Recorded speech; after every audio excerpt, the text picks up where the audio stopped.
You already know. We are abandoning the cycle.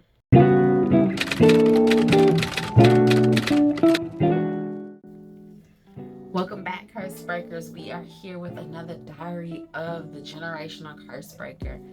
So, I have a confession to make. I abandoned my grandmother.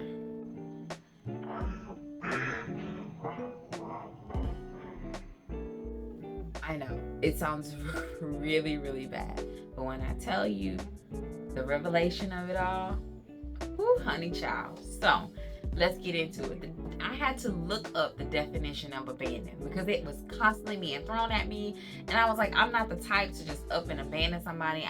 My love language, how I show love, is being there, showing support, like action. That is me.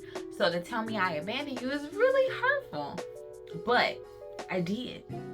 And how I know is I looked it up, and the definition of abandon, according to Webster, is to cease to support or to look after someone.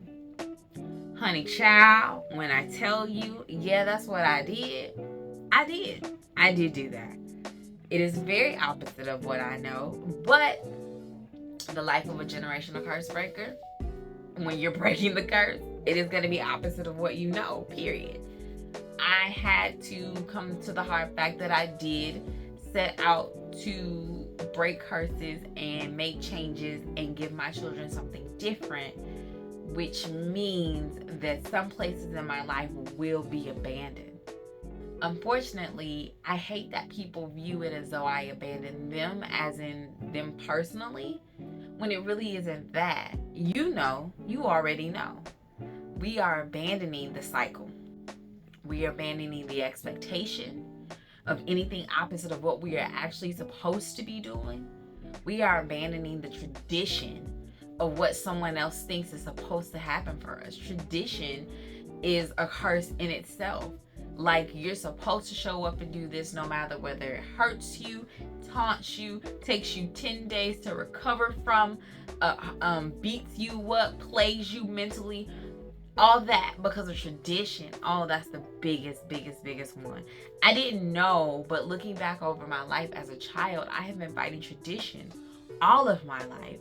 And then I started taking it to different places, and I had to quickly realize that every place wasn't a place to fight tradition, but in certain circumstances, it definitely is. So I know that means the things that were passed to me, the backpack of emotional damage, the backpack of secrecy, the backpack of recklessness, the backpack of no plan, non-transparency, all of that no longer has to exist in my life. The woes carrying an entire family and their stuff that doesn't belong to you, but because you are put in this position, you have to carry it. Oh, baby, no. It no longer belongs to me. I definitely abandoned that. And I encourage you to abandon it also.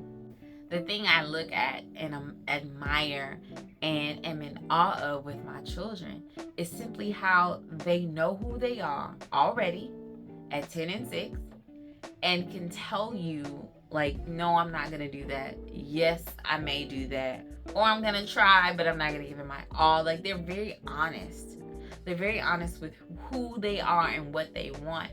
And I don't, it took us 30 years to get here. Like, for them to have that already at such a young age makes me believe that we do have it as children, and then people either beat it out of us, teach it out of us, guilt us out of it, whatever it may be.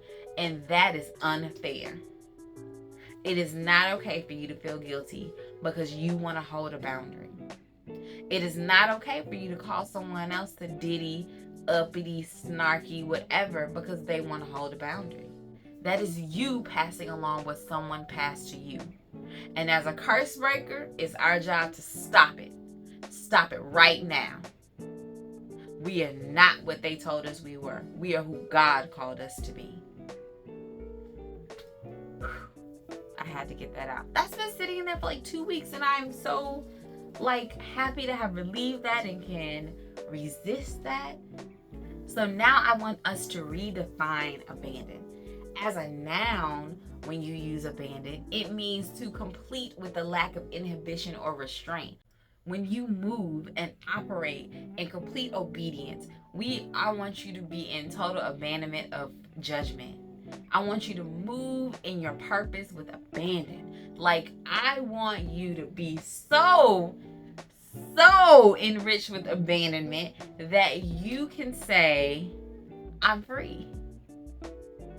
I have no restraint when it comes to doing what I need to do for me. I lack all inhibition when it comes to protecting myself from certain people or certain situations. Operate and move in abandon. I want you to be like, oh, I'm so abandoned. Because I want you to redefine what abandon looks like for you. It's not something to be guilty about. It's something to use as a tool as you grow. I am abandoning the restraint. The restraint is the fear. The restraint is the worry. The restraint is all those judgments. The restraint is the tradition. The restraint is in those people's mouths. The restraint is in their hearts. The restraint is on them. That has nothing to do with me. I sing and sway with total abandon. Cheers to being obedient.